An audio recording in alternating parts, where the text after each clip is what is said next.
મોતના માંચડાની શાળા ગુજરાત સરકાર શાળા પ્રવેશોત્સવ જેવા કાર્યક્રમો દ્વારા વિદ્યાર્થીઓને સરકારી શાળામાં આકર્ષવાનો પ્રયાસ તો કરે છે, પરંતુ પોરબંદરમાં એક સરકારી પ્રાથમિક શાળા છે જે મોતના મુખમાં ધકેલાઈ રહી છે। જર્જરિત બિલ્ડિંગમાં બાળકોના જીવ જોખમમાં છે અને તંત્ર નિંદ્રાધીન છે। જર્જરિત શાળામાં શું થઈ રહ્યું છે, શા માટે આ અહેવાલ બતાવવો પડી રહ્યો છે, આવો જોઈએ, જાણીએ, સમજીએ।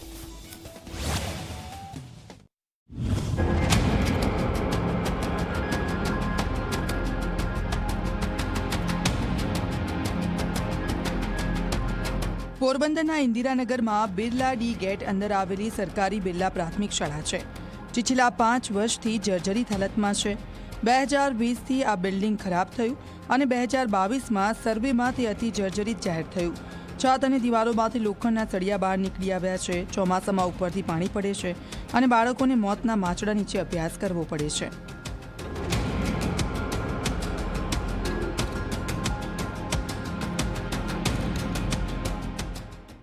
અમારી શાળા 5 વર્ષથી ખૂબ જ જર્જરિત છે અને અમારી સ્કૂલમાં 10 ક્લાસ છે, પણ તેમાંથી બેસવા લાયક એક જ છે।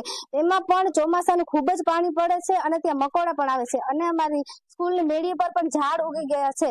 એટલે અમારી સરકાર તરફથી નમ્ર વિનંતી છે કે અમારો પ્લોટ 8 મહિનાથી મંજૂર થઈ ગયો છે, પણ તેનું બાંધકામ જલ્દી શરૂ કરી દે અને અમારી ઇન્દિરાનગરમાં એક જ સરકારી સ્કૂલ છે અમારે સ્કૂલે આવવા લાયક, અને તેમાં ઓનલાઈન પણ અમે ભણી ના શકીએ કેમ કે અમારા મમ્મી પપ્પા કામ ઉપર ગયા હોય અને કોઈ પણ ફોન પણ ન હોય। હાલો, આ નિશાળ છે, 10 રૂમ છે, એમાં આપણે 9 રૂમમાં તાળા મારી દીધા છે। એક જ રૂમમાં બધા અભ્યાસ કરે છે અને એમાં સરિયા દેખાય છે, ઉપર ઝાડવા ઉગી ગયા છે અને આમાં સરિયાનામાં પાણી પડે છે।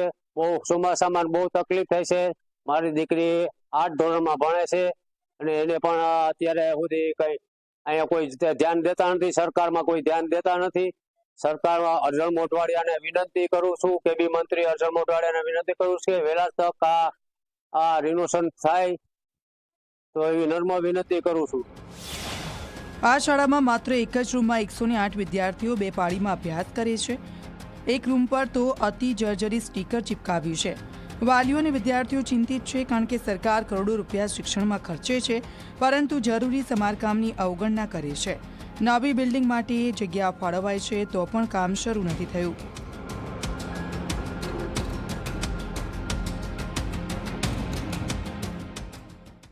બિરલા સ્કૂલ જર્જરિત બાબતમાં ગઈ વખતથી જ એનો પ્રશ્ન છે કે આખી બિલ્ડિંગ ડેમેજ છે અને સરકારશ્રીના નિયમ પ્રમાણે મેં શાળાને લેખિતમાં જાણ પણ કરી છે। એ શાળાને પણ સમગ્ર જિલ્લાની જેટલી પણ શાળાઓ ડેમેજ છે અને અમે પરિપત્ર કરેલો છે કે કોઈપણ સંજોગોમાં ડેમેજ શાળાઓ વાપરવી નહીં। એની જગ્યાએ વૈકલ્પિક વ્યવસ્થા જો થતી હોય તો આપના લેવલે વૈકલ્પિક વ્યવસ્થા કરીને શિક્ષણ કાર્ય અપાવું, જેના કારણે વિદ્યાર્થીઓને કોઈ જાનમાલનું નુકસાન ન થાય। આ બિરલા સ્કૂલની જે અમને જમીન મળી ગઈ છે એના પછી તરત જ અમે બિરલા સ્કૂલની નવી બિલ્ડિંગ બનાવવા માટેની અમે દરખાસ્ત વડી કચેરીએ મોકલી આપેલ છે। ત્યાંથી મંજૂર થઈને આવશે તો તરત જ અમે આનું કામકાજ શરૂ કરાવી દેવીશું। સરકાર શિક્ષણને પ્રોત્સાહન આપે છે, પરંતુ આવી ઉદાસીનતાના કારણે વિદ્યાર્થીઓનું ભવિષ્ય જોખમમાં છે। દુર્ઘટના પહેલા પગલાં લેવા જરૂરી છે। સ્થાનિકો માંગ કરે છે કે વહેલી તકે નવી બિલ્ડિંગ બને। Ajay Shilu, C media, Porbandar.